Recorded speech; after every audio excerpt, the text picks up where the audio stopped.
ಎಲ್ಲೋ ಕೇಳಿದಂತ ಒಂದು ಸುಂದರವಾದ ಕತಿ. ಒಂದು ಕಾಡೊಳಗ ಒಂದು ಜಿಂಕಿ 2 ಸಿಂಹಗಳ ಜೊತೆಗೆ ಆರಾಮಾಗಿ ಯಾವುದೇ ಭಯ ಇಲ್ಲ ಅಡ್ಡಾಡ್ತಿರುತ್ತ.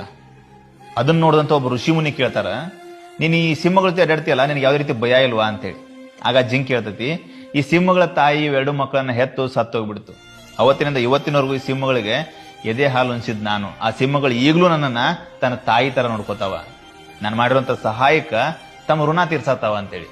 ಇದನ್ನ ಕೇಳಿದಂತ ಗಿಳಿ ಬಹಳ ಖುಷಿಯಿಂದ ನಾನು ಯಾರಿಗಾದ್ರೂ ಸಹಾಯ ಮಾಡ್ಬೇಕು ಅಂತ ಹಾರಿ ಹೋಗುತ್ತ.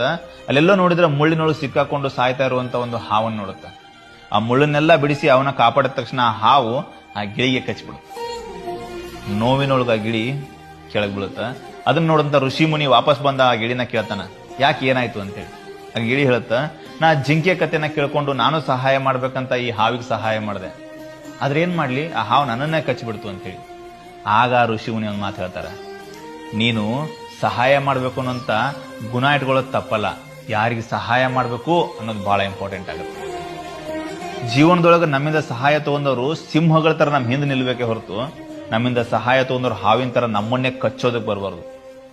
ಸಹಾಯ ಮಾಡೋದು ಒಳ್ಳೇದೇ, ಯಾರಿಗೆ ಸಹಾಯ ಮಾಡ್ತೀವಿ ಅನ್ನೋದು ಕೂಡ ಬಹಳ ಇಂಪಾರ್ಟೆಂಟ್ ಆಗುತ್ತೆ.